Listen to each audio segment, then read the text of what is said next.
the fortress of solitude. The night shift at Lilavati Hospital's ICU had a rhythm that Meera Sharma had memorized like her own heartbeat. The soft beeping of monitors, the squeak of nurses' shoes on polished floors, the hushed conversations, all predictable, all safe. At 32, Meera had perfected the art of existing without truly living, moving through her days with clockwork precision ever since Rohit had died. 3 years, 4 months, and 16 days. That's how long it had been since the phone call. That collapsed her world. A drunk driver, they said. Instantaneous, they assured her, as if that somehow made it better. "Dr. Kapoor wants you in Trauma 3, Priya said, appearing at her side with a chart. "Multiple injuries. Photographer caught in a building collapse in Dharavi. He's critical." Meera nodded, her face revealing nothing. She'd become good at that, the professional mask that kept everyone at a distance. Her colleagues called her the Ice Queen when they thought she couldn't hear. They didn't understand that ice was just water that had learned to protect itself. Trauma 3 was chaos when she arrived. Blood-soaked gauze littered the floor as Dr. Kapoor barked orders. On the table lay a man perhaps in his mid-30s, his face partially obscured by an oxygen mask. A camera with a cracked lens had been placed on the counter nearby. "Sharma, I need a central line," Dr. Kapoor said without looking up. "He's got internal bleeding and a punctured lung. BP's dropping." Meera worked methodically, her hands steady even as alarms blared. For the next 4 hours, she existed in that strange space between urgency and calm, helping to pull the man back from death's edge, one careful procedure at a time. It was nearly dawn when they stabilized him. As the team dispersed, Meera checked the patient's chart. Vikram Mathur, 36.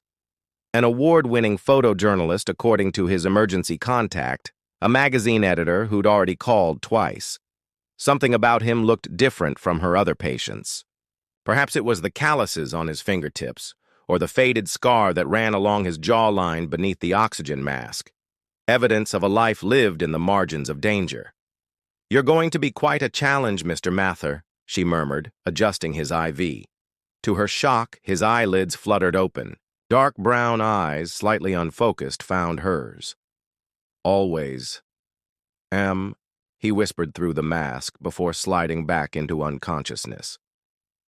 Meera froze, her hand still on the IV pole.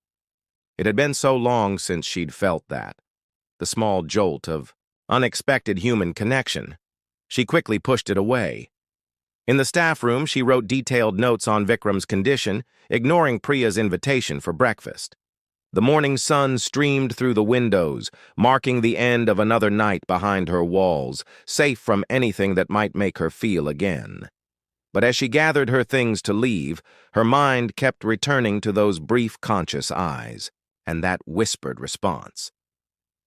For the first time in years, something had breached her fortress. Just a crack, barely perceptible. And that, Meera decided as she stepped into the bright Mumbai morning, was completely unacceptable. Reluctant conversations. 2 weeks had passed since Vikram Mathur's arrival, and Meera found herself inexplicably lingering in his room during her rounds. His recovery was remarkable. The doctors had begun calling him the miracle in room 407. The breathing tube was gone, replaced by nasal cannula, and though his torso remained a canvas of bruises, his eyes were clear and observant. "You're hovering again, Nurse Sharma," Vikram said one evening, his voice still raspy but gaining strength. He was propped up against pillows, a dog-eared book open on his lap. "I'm doing my job, Mr. Mathur," Meera replied, checking his vitals, with practiced efficiency. "Your oxygen levels are improving."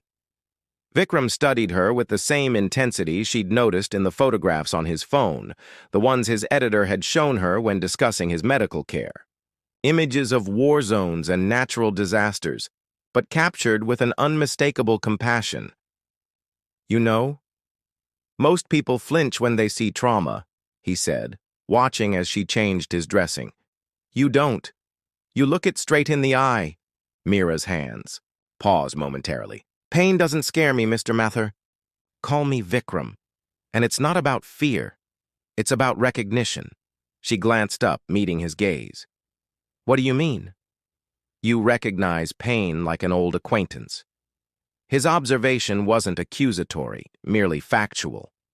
I've seen that look before, usually in places where people have lost everything. Mira felt a crack in her carefully constructed armor. She busied herself with recording his vitals. You should rest. Dr. Kapoor will be in tomorrow to discuss your progress. But the next day, she found herself returning during her break, a cup of proper chai in hand. Hospital tea was terrible, and something about his grimace when drinking, it had stayed with her. A peace offering, he asked, accepting the cup with a grateful nod. A humanitarian gesture, she corrected, but sat in the chair beside his bed nonetheless. That became their pattern, brief, cautious conversations that somehow always veered toward the meaningful. He told her about photographing refugee camps in Syria, about a girl who'd given him her only doll to thank him for carrying her brother to safety. She listened, offering little about herself until one quiet night when the hospital corridors were empty. My husband died 3 years ago, she said suddenly, interrupting his story about Indonesian fishermen. A car accident. Vikram didn't offer platitudes or pity, just a nod of understanding. That's why you work nights, to avoid the empty apartment? The accuracy of his perception stung. You shouldn't analyze people without their permission, Mr. Mathur. Vikram, he corrected gently. And I'm not analyzing. I'm seeing. It's different. As weeks passed, Mira found herself sharing more. Small things at first.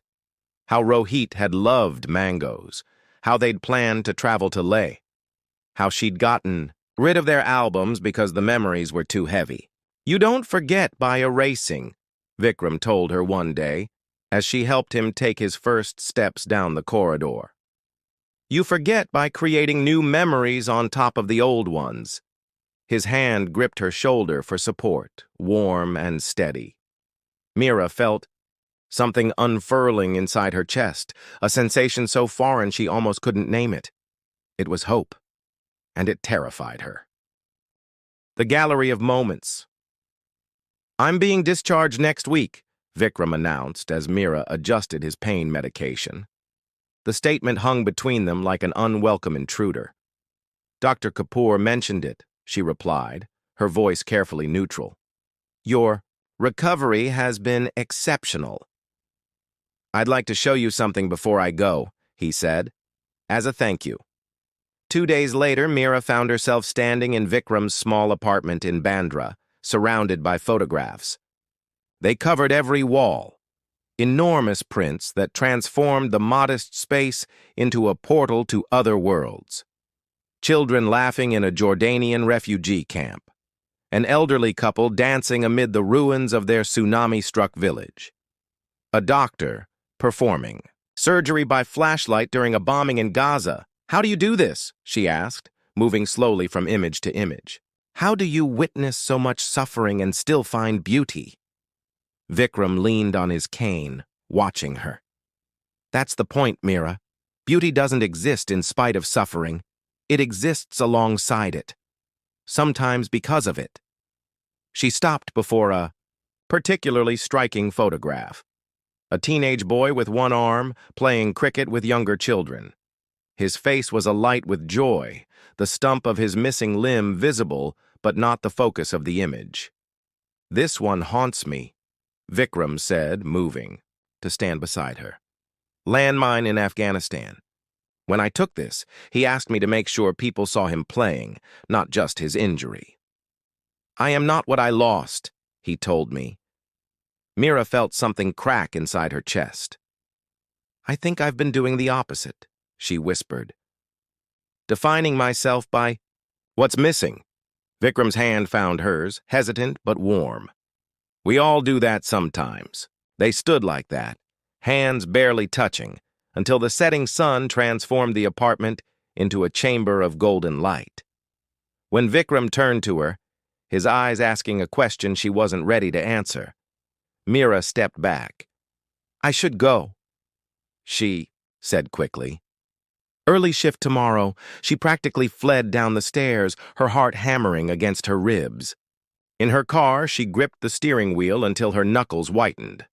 The feeling of his hand, the warmth, the possibility it represented, was too much. Too soon. Too dangerous. That night, for the first time in years, Mira pulled out the box she'd hidden in her closet's darkest corner. Rohit smiled up at her from their wedding photo, young and handsome and brimming with life. She traced his face with trembling fingers. "I don't know how to do this," she whispered to the ghost of her husband. "I don't know if I can." But as she returned the photo to its box, another image flashed in her mind. The boy with one arm, refusing to be defined by his loss. In the silence of her apartment, Mira began to cry. Not the frozen tears of grief she'd become accustomed to, but something warmer. Something that felt strangely like release. Monsoon Confessions Mumbai surrendered to the monsoon season with its typical dramatic flourish. Rain pounded the hospital windows as Mira completed her shift, the storm turning the evening sky prematurely dark.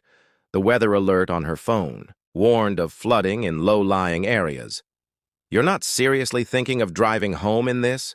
Dr. Kapoor asked, watching her gather her things. "I've driven in worse," she replied, though they both knew it wasn't true. The doctor shook his head. "The night staff is already calling to say they'll be late. Some can't come at all. We need hands anyway. Just take a nap in the break room and help out until this passes." That's how Mira found herself walking the halls during what should have been her time off, checking on patients as thunder rattled the windows. When she reached room 407, now occupied by an elderly woman recovering from hip surgery, she paused, momentarily disoriented by the absence of Vikram. "Nurse Sharma?" The voice behind her sent a jolt up her spine. She turned to find Vikram standing there, leaning on his cane, a plastic bag from the hospital pharmacy in his free hand. "What are you doing here?" she asked, too surprised to mask her reaction. He held up the bag. "Follow-up appointment and prescription refill. Now I'm stranded. The streets around my building are already flooded." They ended up in the hospital cafeteria, the only place still serving food as the storm intensified. Outside, lightning fractured the sky into brilliant shards, illuminating the sheets of water cascading down. "Dramatic backdrop for hospital food," Vikram commented, poking at his vegetable curry. Despite herself, Mira smiled. "Better than the protein bars in my locker."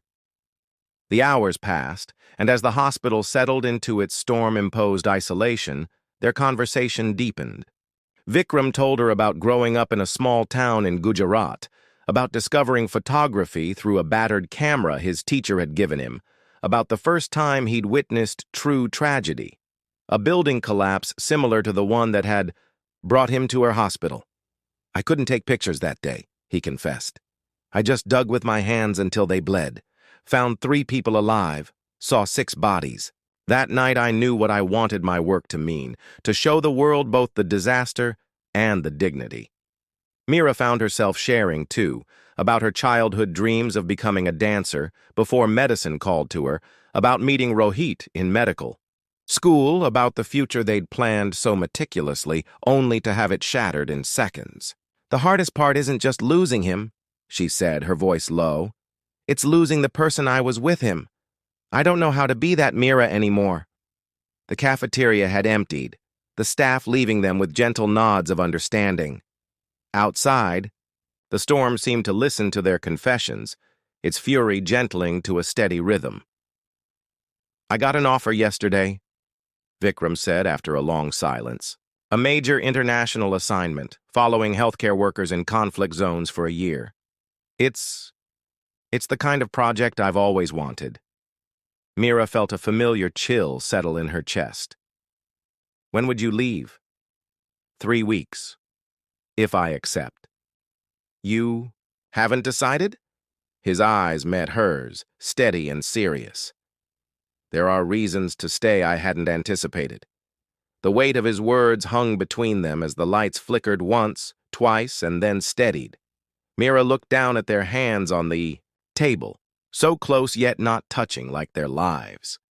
Vikram, she began, not sure what would follow his name. But before she could continue, her pager buzzed. Emergency in the ICU, reality intruding on whatever moment they'd been creating. She stood quickly. I have to go, he finished for her. I understand. I'll be here. As she hurried toward the emergency, Mira realized she didn't know if he meant he'd be waiting in the cafeteria, or in Mumbai, or simply in her life. The uncertainty felt both terrifying and strangely like possibility.